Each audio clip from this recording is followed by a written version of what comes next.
Behaviour यानी पैसों के प्रति आपका व्यवहार काफी मायने रखता है, फिर चाहे वो क्रेडिट कार्ड के इस्तेमाल की बात हो या फिर लोन पोर्टफोलियो की। इन मामलों में जरा सी भी चूक आपकी फाइनेंशियल प्लानिंग को चकनाचूर कर सकती है। नमस्कार, योर मनी में आज हमारा फोकस होगा क्रेडिट कार्ड और लोन से जुड़े सवालों पर। लेकिन आइए शो को आगे बढ़ाते हैं, उससे पहले देखते हैं इस वक्त की बड़ी खबरें। नॉर्थ कोरिया के हाइड्रोजन बम परीक्षण से दहले दुनिया भर के बाजार। सेंसेक्स 175 पॉइंट टूटा, निफ्टी भी 7,750 के नीचे। नारायण हृदयालय ने निवेशकों का दिल जीता, निवेशकों को दिए 35% के जोरदार रिटर्न। और इवन फॉर्मूले पर हाईकोर्ट की केजरीवाल सरकार को फटकार, कहा प्रदूषण कम नहीं हुआ तो 15 दिनों तक क्यों लागू किया फॉर्मूला। एमिशन नॉर्म्स पर सरकार का बड़ा फैसला, गाड़ियों में BS4 के बाद आएंगे सीधे BS6 नॉर्म, अप्रैल 2020 से होंगे लागू।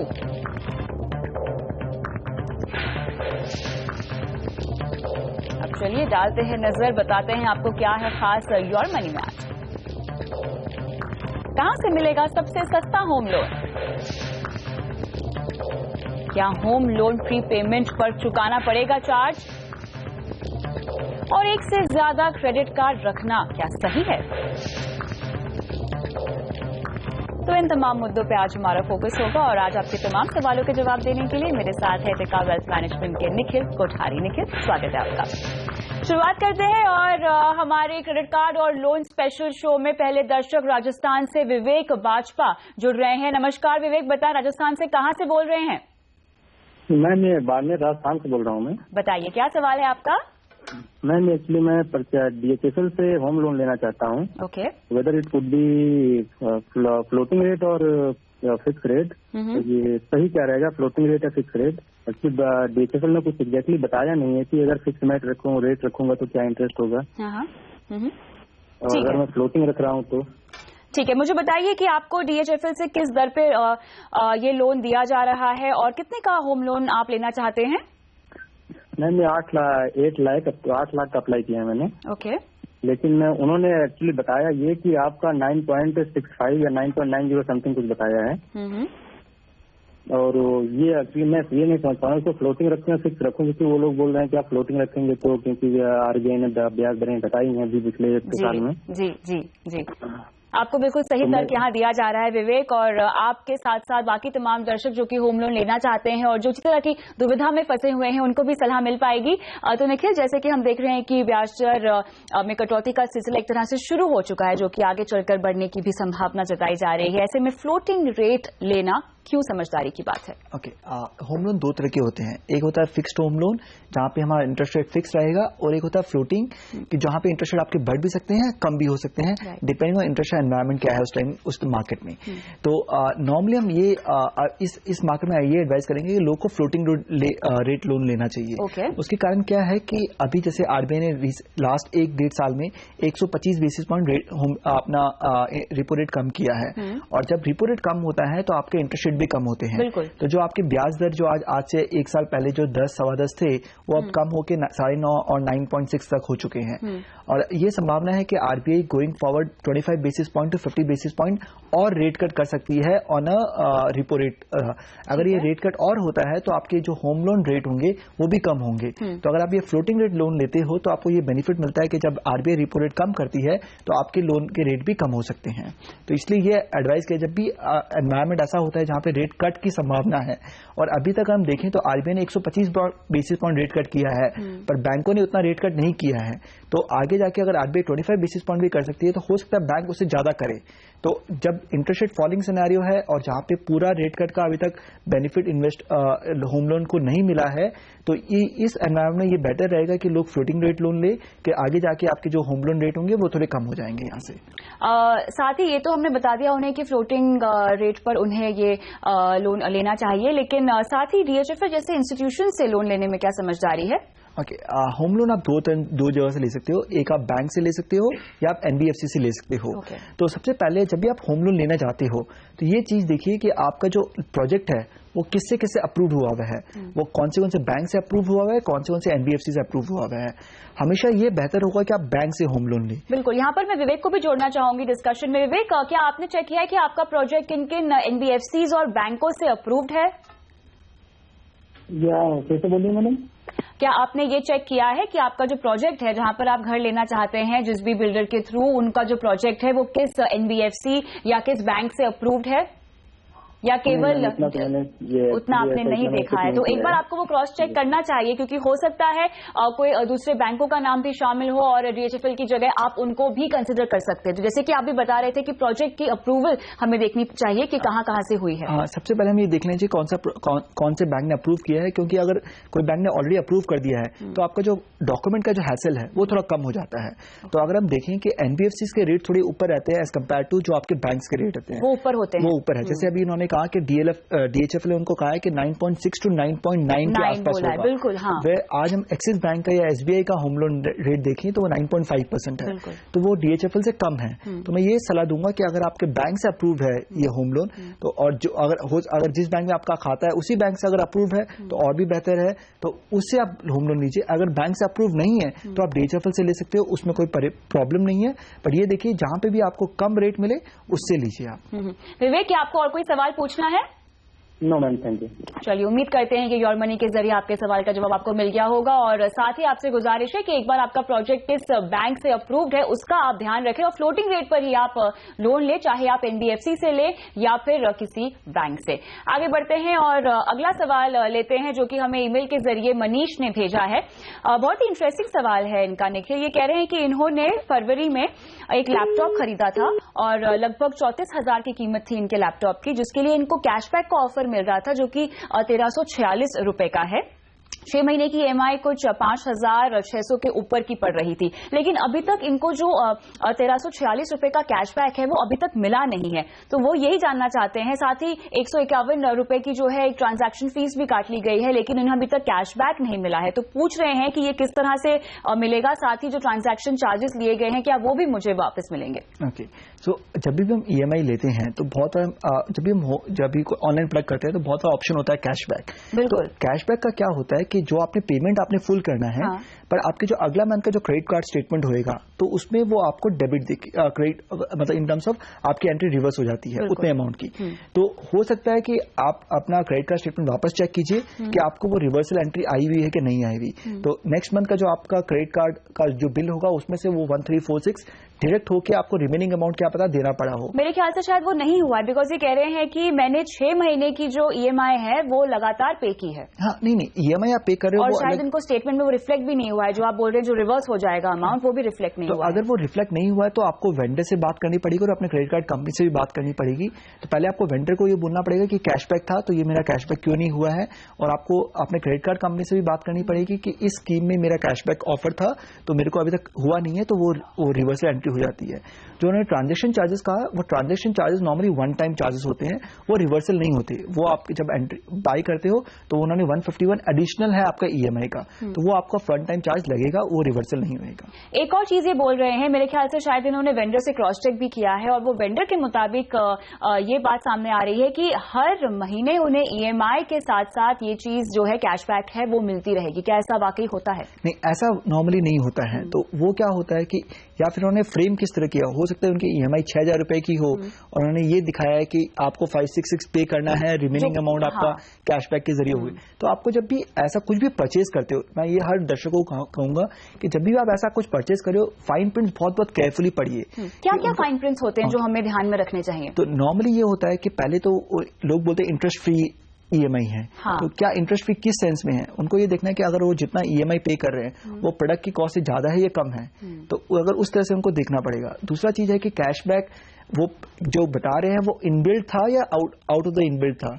तो कैशबैक बहुत नॉर्मली ऐसे आजकल जो आते हैं उनमें इनबिल्ट नहीं होते हैं, तो अलग से आपको क्रेडिट होते हैं। पर अगर कोई यानी पूरा पेमेंट आपको करना पड़ेगा, उसके बाद अगले महीने की स्टेटमेंट में वो अमाउंट रिवर्स से आ जाता है। तो अगर इनका जो ये कह रहे हैं कि ईएमआई में एडजस्ट हो सकता है, तो वो उनको देखना पड़ेगा उनके फाइन प्रिंट में क्या लिखा हुआ था कि ईएमआई 6,000 की है, बट आपको 6,000 नहीं पे करना है, आपको 5,666 पे करना है। तो वो उनको फाइन प्रिंट्स केयरफुली पढ़ना पड़ेगा। पर नॉर्मली जहां तक मैं जानता हूं कि ऐसे कंफ्यूजन वाले स्टेटमेंट नहीं होते हैं, तो बहुत क्लियर होना चाहिए कि आपके रिवर्सल आ जाना चाहिए। और या ये वो हो सकता है कि क्योंकि उन्होंने पूरा पेमेंट नहीं किया है, तो हर मंथ जो 566 पे कर रहे हैं प्रोपोर्शनली उसका अमाउंट उनको रिवर्सल आ रहा है। अच्छा, क्योंकि इनका ईएमआई सिस्टम है, इनका इन्होंने वन टाइम पेमेंट नहीं किया है, तो उनका हर मंथ को उनको चेक करना पड़ेगा उतना रिवर्सल आ रहा है कि नहीं आ रहा है। या फिर उनका ईएमआई में एडजस्ट हुआ हो, तो उनका ईएमआई अमाउंट 566 नहीं था, एक्चुअल में अमाउंट ईएमआई 6,000 रुपए था, उसमें वो उनको कैशबैक करके 566 पे करना पड़ रहा है। तो वो उनको केयरफुली पढ़ना पड़ेगा। इसमें कोई फ्रॉड वाली बात नहीं है, क्योंकि ये ईएमआई पे कर रहे हैं तो उसमें एडजस्ट हुआ हुआ, तो वो भी सही है कि उनके EMI is equal to the product payment है। और अगर वैसा नहीं है तो वो अपने क्रेडिट कार्ड कंपनी से वापस बात कर सकते हैं। तो अभी मनीष के लिए हम क्या सोल्यूशन दे रहे हैं, ये कि वो अपनी स्टेटमेंट्स लगातार चेक करें, अपनी ईएमआई की एक्चुअल कॉस्ट पता लगाएं, और अगर वही है जैसा कि ये बता रहे हैं तो अपने वेंडर को एक बार फिर से कॉन्टैक्ट करें। हाँ, तो पहले उनको वेंडर से यह बात करना पड़ेगा कि मेरी ईएमआई एक्चुअली ईएमआई कितनी थी। वो अगर 566 की थी और उसके अलावा मेरे को कैशबैक मिलना चाहिए था, तो उनको हर मंथ के स्टेटमेंट में चेक करना पड़ेगा कि कैशबैक आ रहा है कि नहीं आ रहा है। अगर वो वेंडर बोलते हैं नहीं आपकी ईएमआई ज्यादा थी और आपको कैशबैक एडजस्ट करने के बाद ये ईएमआई है, तो वो बहुत क्लियर है, उसमें कोई फिर उनको इंक्वायरी करने की जरूरत नहीं है। चलिए, तो यहाँ पर मनीष इन तमाम चीजों को आपको ख्याल में रखना होगा। आप या तो अपनी एक्चुअल ईएमआई वेंडर से पता लगाएं, अपनी स्टेटमेंट्स को एक बार रिव्यू करें। हो सकता है कि जो रिवर्सल अमाउंट की आप बात कर रहे हैं वो आपको हर ईएमआई में मिल रहा हो ऑलरेडी। आपका जो भी आपका सोल्यूशन हो, जो भी आप जांच पड़ताल कर निकाल सके, अपना सवाल हमें एक बार फिर से भेजिएगा और हमें बताइएगा कि आपका स्टेटस एक्चुअली है क्या। इसी नोट पर रुकते हैं छोटे से ब्रेक के लिए, लेकिन ब्रेक के बाद भी जारी है क्रेडिट कार्ड और लोन से जुड़े आपके सवाल। बने हमारे साथ।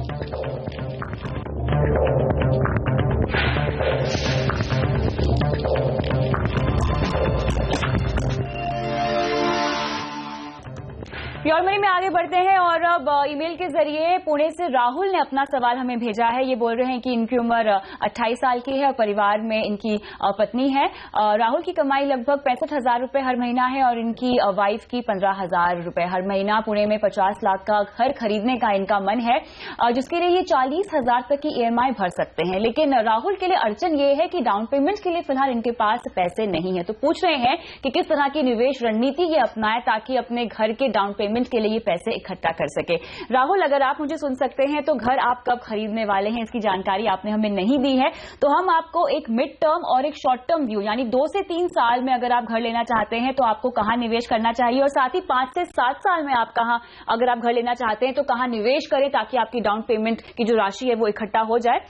लेकिन सबसे पहले घर खरीदने के लिए फाइनेंशियल प्लानिंग काफी एडवांस में कर लेनी चाहिए निखिल, राइट? ये बात सही है, क्योंकि घर जो हम लेते हैं तो हम पूरा घर लोन पे नहीं ले सकते। बिल्कुल, क्योंकि जो रेगुलेशन है उसमें आपको केवल 80% जो आपका वैल्यू है उसी का लोन मिलता है और 20% आपको डाउन पेमेंट करना पड़ता है। और यही राहुल फंस रहे हैं मेरे ख्याल से। और उसके अलावा जो आपका स्टैम्प ड्यूटी चार्जेस है, रजिस्ट्रेशन चार्जेस है, और अगर आपका कोई ब्रोकरेज चार्जेस हुआ है तो ये सब आपको आउट ऑफ द पॉकेट देना पड़ेगा। उसके लिए आपको होम लोन नहीं मिल सकता है, तो आपको केवल 80% मिलेगा। तो इसके लिए अब आपको प्लानिंग करनी है कि मेरे को 20% जो भी मेरा डाउन पेमेंट होगा उसके लिए मैं फाइनेंशियल प्लानिंग कैसे कर सकूं। तो अब नॉर्मली हम ये कहते हैं कि आज जो हम जब भी फाइनेंशियल प्लान बनाते हैं तो हमारे की गोल्स होते हैं बच्चों की पढ़ाई, खुद का रिटायरमेंट, और एक जो अहम गोल होता है सबका खुद का घर लेना है। हाँ। तो उसके लिए आज से प्लानिंग करनी चाहिए। हाँ, और उन सब में आपको इन्फ्लेशन भी काउंट करना चाहिए, यानी अगर जितना आप लंबा समय देंगे उतना आपको महंगाई को भी काउंट इन करना चाहिए, जो कि राहुल ने किया है या नहीं हमें नहीं पता। तो जैसे मैंने अजम्पशन ये किया है कि अगर राहुल आज 50 लाख का घर लेना चाहते हैं तो उनका डाउन पेमेंट 10 लाख होता है, पर आज से जब वो 5 साल बाद खरीदेंगे तो वो डाउन पेमेंट 10 लाख नहीं होगा, वो 15 लाख हो जाएगा, क्योंकि घर की वैल्यू भी बढ़ चुकी होगी।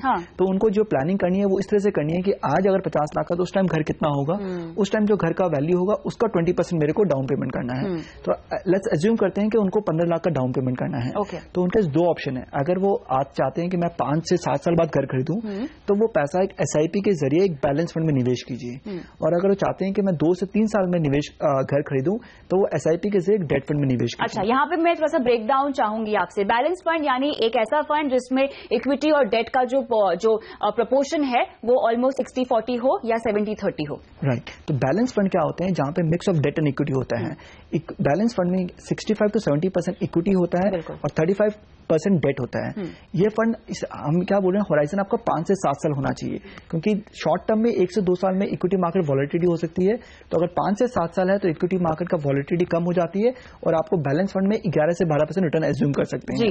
और जो डेट फंड होगा उसमें आप 7 से 8% रिटर्न एज्यूम कर सकते हैं, पर उसका होराइजन आप 2 या 3 साल है तो डेट फंड ही निवेश कीजिए। तो समय की अवधि के मुताबिक उनको कितने की SIP हर महीने करनी होगी? तो एज्यूम करते हैं कि उनको 2 से 3 साल बाद ये घर खरीदना है, तो उनको आज जो EMI जो 40,000 अफोर्ड कर पाते हैं वो EMI अभी नहीं होगा, वो उनका SIP के जरिए डेट फंड में निवेश होगा।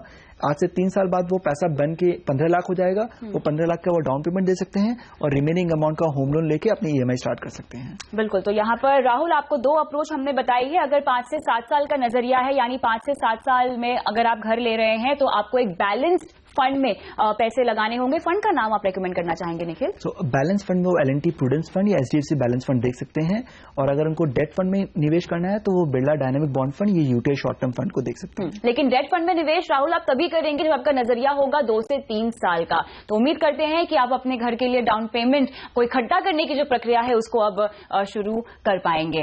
योर मनी में फिलहाल रुकते हैं एक छोटे से ब्रेक के लिए, लेकिन आगे भी लेंगे दर्शकों के सवाल। बने रहे हमारे साथ।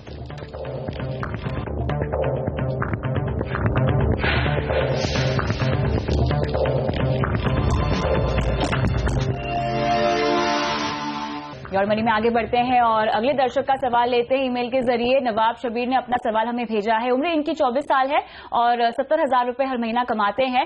बोल रहे हैं कि HDFC बैंक का 30,000 तक की लिमिट, यानी 30,000 हर महीने तक की लिमिट का क्रेडिट कार्ड इनके पास है, लेकिन इन्हें एक और क्रेडिट कार्ड चाहिए। तो पूछ रहे हैं कि जिस भी बैंक में इनके अकाउंट है, जैसे कि ICICI, SBI, PNB और येस बैंक में इनके अकाउंट है, क्या इनका क्रेडिट कार्ड लेने में समझदारी है या नहीं? और अपने क्रेडिट कार्ड के यूज के बारे में उन्होंने कुछ कहा है कि क्रेडिट कार्ड का इस्तेमाल करते हैं ट्रैवल टिकट लेने के लिए, शॉपिंग करने के लिए, इंश्योरेंस प्रीमियम भरने के लिए और साथ ही फोन बिल्स भी ये अपने क्रेडिट कार्ड के जरिए चुकाते हैं। बहुत इंटरेस्टिंग सवाल है नवाब का। निखिल आप भी एग्री करेंगे और इनके जरिए हम बाकी दर्शकों को भी समझा सकते हैं क्रेडिट कार्ड को कैसे समझदारी से आपको इस्तेमाल करना चाहिए। लेकिन जो नवाब ने पूछा है कि 30,000 हर महीने की लिमिट का ऑलरेडी एक कार्ड है, पर मेरे ख्याल से ये उस लिमिट से संतुष्ट नहीं है और इन्हें और क्रेडिट कार्ड चाहिए, तो क्या ये अप्रोच एक क्रेडिट हंग्री अप्रोच नजर आती है?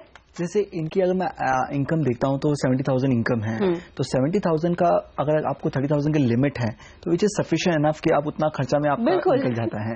बट बहुत हमें ये होता है कि हमें मल्टीपल क्रेडिट कार्ड रखने चाहिए। तो पहले आपको ये देखना चाहिए कि क्रेडिट कार्ड खराब चीज नहीं है। क्रेडिट कार्ड पेमेंट करने का बहुत अच्छा जरिया है, बट क्रेडिट कार्ड को आप लोन की तरह इस्तेमाल मत कीजिए। ये मत समझिए कि मेरे पास क्रेडिट लिमिट है तो मैं अपनी जो कैपेसिटी है उसके बियॉन्ड जाके सामान खरीद सकूं और फिर मैं over the period of time payment कर दूं। उससे क्या होगा, क्योंकि क्रेडिट कार्ड एक बहुत महंगा लोन है। क्रेडिट कार्ड का जो सालाना जो इंटरेस्ट है वो 36% इंटरेस्ट होता है, तो ये बहुत महंगा लोन है। तो कभी भी क्रेडिट कार्ड को एक लोन की तरह इस्तेमाल मत कीजिए। क्रेडिट कार्ड को खाली कन्वीनियंस और पेमेंट की तरह इस्तेमाल कीजिए। और बहुत लोग सोचते हैं कि मैं मल्टीपल क्रेडिट कार्ड रखूं क्या।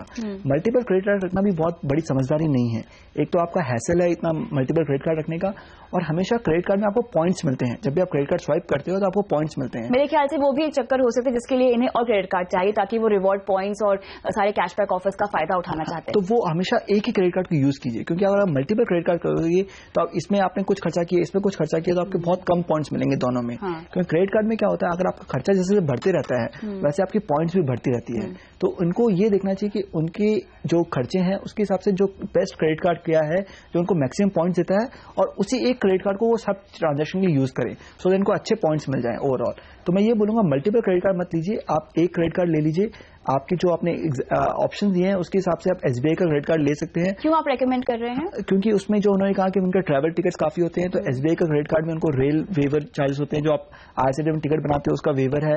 इनके जो फ्लिपकार्ट और ई कॉमर्स है उसमें 5x रिवॉर्ड पॉइंट्स है। तो वो सब देख के जो इनके एक्सपेंसेस है उसके हिसाब से इनको रिवॉर्ड पॉइंट्स में ज्यादा मिलेंगे, पर डिस्काउंट कुछ भी नहीं मिलते। जैसे आप इंश्योरेंस प्रीमियम पेड करें तो आपको पूरा पेमेंट करना पड़ता है, खाली क्रेडिट कार्ड में आपको रिवॉर्ड पॉइंट्स एक्स्ट्रा मिलते रहते हैं। तो जिस क्रेडिट कार्ड में आपको अच्छे रिवॉर्ड पॉइंट मिल रहे हैं वो इस्तेमाल कीजिए और एक ही क्रेडिट कार्ड रखिए। आप लिमिट बढ़ा सकते हो, बट लिमिट को बढ़ाने का मतलब ये नहीं कि आप खर्चा ज्यादा करो, खर्चा आप उतना ही करो जितनी आपकी जरूरत है, और उसको और मेक श्योर कि आप जब भी आपका पेमेंट ड्यू होता है उस दिन आप पेमेंट कर दियो, क्योंकि बहुत लोग सोचते हैं कि मिनिमम अमाउंट ड्यू हमें पेमेंट करना होता है। हाँ। वो मिनिमम अमाउंट ड्यू आपको पेमेंट नहीं, आपको पूरा पेमेंट करना होता है, क्योंकि अगर आप मिनिमम अमाउंट पे कर रहे हो तो नेक्स्ट मंथ में आपका स्टार्टिंग से जो आप भी खर्चा कर रहे हो उस पर आपको ब्याज लगना शुरू हो जाता है। तो मिनिमम अमाउंट पेमेंट कीजिए, फुल पेमेंट कीजिए हमेशा। और साथ ही आपको ये बात ध्यान में रखनी चाहिए नवाब कि आपका क्रेडिट स्कोर पर भी असर पड़ता है। आपका जो क्रेडिट कार्ड का हिस्ट्री है, जो उसको इस्तेमाल करने का तरीका है, वो क्रेडिट स्कोर की जो कंपनी है वो ट्रैक करती है और अकॉर्डिंगली आपका क्रेडिट स्कोर भी निकलता है, जिसके बाद आगे चलकर आपको लोन मिलने में या तो मुश्किलें आ सकती है या तो आसानी भी हो सकती है। तो जरा इस बात को ध्यान में रखकर ही इस्तेमाल कीजिएगा क्रेडिट कार्ड को। लेकिन क्रेडिट कार्ड स्कोर को लेकर अगला सवाल हमसे कृष्णा पूछ रहे हैं, और इनके पास मेरे ख्याल से निखिल शायद ज्यादा क्रेडिट कार्ड है, जिसके चलते ये अपने लिए अब तक प्रॉपर्टी नहीं खरीद पाए हैं, और 1 से 2 साल में ये चाहते हैं कि इनका क्रेडिट स्कोर जो है वो सुधर जाए ताकि ये अपने लिए प्रॉपर्टी खरीद सके। 38 साल के हैं और परिवार में 2 बच्चे हैं, और इन्होंने हालांकि जो भी लोन अमाउंट था क्रेडिट कार्ड पे, जो भी बकाया अमाउंट था वो चुका दिया है, उसका फोरक्लोजर कर दिया है, लेकिन इनकी स्कोरिंग अभी भी सुधर नहीं पाई है। तो अब इन्हें क्या करना चाहिए और क्या वो कदम है जो ये उठा सकते हैं अच्छी स्कोरिंग के लिए? ये मैं थोड़ा विस्तार में बताना चाहूंगा। पहले तो हम बहुत बड़ी गलती करते हैं कि हमने पेमेंट नहीं किया तो क्या फर्क पड़ता है, और आगे जाके मेरे इस कंपनी से वापस लोन नहीं लेना है। पर ये याद रखिए कि आज के दिन पे लोन पूरा सेंट्रलाइज सिस्टम हो गया है। तो आप एक बैंक से लोन लेते हो, उसका लोन नहीं चुकाते हो, तो वो एक सेंट्रलाइज सिस्टम डेटाबेस में चला जाता है। और आप दूसरी बैंक पे जब भी जाओगे लोन लेने, तो वो सेंट्रलाइज डेटाबेस में आपके नंबर से इवैल्यूएट करते हैं कि आपने आज तक कितने लोन लिए हैं, आपने पेमेंट सही टाइम पे किए हैं कि नहीं किए, आप डिले करते हो पेमेंट में, वो सब चेक करते हैं। तो उस सेंट्रलाइज सिस्टम वो सबको चेक करके आपका क्रेडिट स्कोर देती है, और वो क्रेडिट स्कोर अगर आपका लो है तो आपको कहीं से भी होम लोन नहीं मिल सकता है, आपको आगे जाके क्रेडिट कार्ड नहीं मिलेंगे, और हो सकता है गोइंग फॉरवर्ड एम्प्लॉयर जो है वो भी क्रेडिट स्कोर को पहले चेक करेगा, उसके बाद ही आपको जॉब देंगे। तो कितने की रेंज होगी ये बैड क्रेडिट स्कोर की? नॉर्मली क्रेडिट कार्ड का स्कोर जो 800 पॉइंट्स का बोलते हैं, उसमें 600 to 800 आपका पॉइंट्स होना चाहिए। उससे कम है तो आपका क्रेडिट स्कोर बहुत ही खराब है। और क्रेडिट स्कोर क्यों खराब हो सकता है? अगर आपने पेमेंट टाइम पे नहीं किया है तो आपका वहां पे डिले दिखाएगा, तो उसके लिए क्रेडिट स्कोर खराब हो सकता है। अगर आपने पेमेंट नहीं किया है तो उसके लिए आपका क्रेडिट स्कोर खराब हो सकता है। आप बाद में जाके फोरक्लोजर कर चुके हो, बट इतने दिन आपने पेमेंट नहीं किया तो इतना इनसे डिले दिखा रहा है। कितना समय लगता है स्कोरिंग सुधरने में? स्कोरिंग सुधरने में देखिए, ये over the period of time है, इसमें काफी कुछ ध्यान रखना पड़ता है। आप कैसे स्कोरिंग को ठीक कर सकते हो? पहला आप ये चीज करना चाहिए कि आप अगर बार बार लोन के लिए अप्लाई कर रहे हो, जैसे आपने एक बार अप्लाई किया, आपका क्रेडिट स्कोर खराब है, आपको लोन नहीं मिला, फिर वापस अप्लाई करते हो, वापस जितने बार आपका क्रेडिट स्कोर लोग अप्लाई आपको चेक करते हैं, वैसे आपका स्कोर डाउन हो रहा है। अच्छा। क्योंकि इससे पता चलता है कि आप बहुत ज्यादा लोन के लिए अप्लाई कर रहे हो और सब लोग आपका क्रेडिट कार्ड स्कोरिंग चेक कर रहे हैं, उससे आपका क्रेडिट स्कोर डाउन होता है। तो अगर आपका एक बार रिजेक्ट हो गया है तो बार बार अप्लाई मत कीजिए, उसको थोड़ा ठीक होने दीजिए। दूसरा चीज आप ये कीजिए कि 2 तरह के लोन होते हैं, एक सिक्योर्ड लोन होते हैं, एक अनसिक्योर्ड लोन होते हैं। जैसे होम लोन आपका सिक्योर्ड है तो उसमें क्रेडिट स्कोर अगर आप उतना खराब नहीं होता है, बट आपका पर्सनल लोन है उससे क्रेडिट स्कोर खराब हो सकता है। तो पर्सनल लोन को, अनसिक्योर्ड लोन को कम कीजिए। थर्ड, पेमेंट टाइम पे कीजिए। और बहुत लोग सोचते हैं कि अब मैं क्रेडिट लूंगा ही नहीं, उससे आपका क्रेडिट स्कोर इंप्रूव नहीं होगा। आपको ये दिखाना पड़ेगा कि आपने उसके बाद भी क्रेडिट लिया है, पर आपने हर टाइम से पेमेंट किया है और आपने पूरा यूज नहीं किया, आपने 75% यूज किया है। तो इन सबको लेकर आपका क्रेडिट स्कोर इंप्रूव हो सकता है। तो अब कृष्णा को क्या करना चाहिए? क्या सिविल के पास जाना चाहिए या कोई क्रेडिट सुधार जैसी एजेंसी के पास जाके अपनी स्कोरिंग सुधारनी चाहिए? वो ऐसा नहीं कर सकते। वो केवल एक चीज कर सकते हैं कि जहां पे उन्होंने अपना लोन खत्म कर दिया है, उस बैंक पे जाके बोलिए कि वो सिविल को रिपोर्ट भेजे कि लोन खत्म हो गया, वो क्रेडिट हिस्ट्री से निकाल दे, और आगे चल के उनको अपना जो पेमेंट्स है वो टाइम से करना चाहिए, तब उसे धीरे धीरे जाके उनका क्रेडिट स्कोर इंप्रूव हो जाए। तो कृष्णा, अपना क्रेडिट बिहेवियर आपको सुधारना होगा, जो आपको सलाह दी गई है उसे मानिए, और जो भी आप करने की कोशिश कर रहे हैं, अगर अभी भी आपका मामला फंस रहा है तो अपना सवाल वापस से आप योर मनी को भेजिए, ताकि हम भी कोशिश कर सकते हैं अपनी तरफ से कि सिविल से अगर आपने स्कोरिंग ली है तो आपका स्कोर सुधर सके। उम्मीद करते हैं कि सवाल का जवाब मिल गया होगा। बहुत बहुत शुक्रिया आज तमाम सवालों का जवाब देने के लिए निखिल, और योर मनी में मुझे भी दीजिए इजाजत। लेकिन अगर आपका कोई सवाल है तो अपना सवाल अपने कॉन्टैक्ट नंबर, लोकेशन के साथ ट्विटर ID @kavita TH या फिर हमारी email ID mf@moneycontrol.com पर आप भेज सकते हैं। नमस्कार।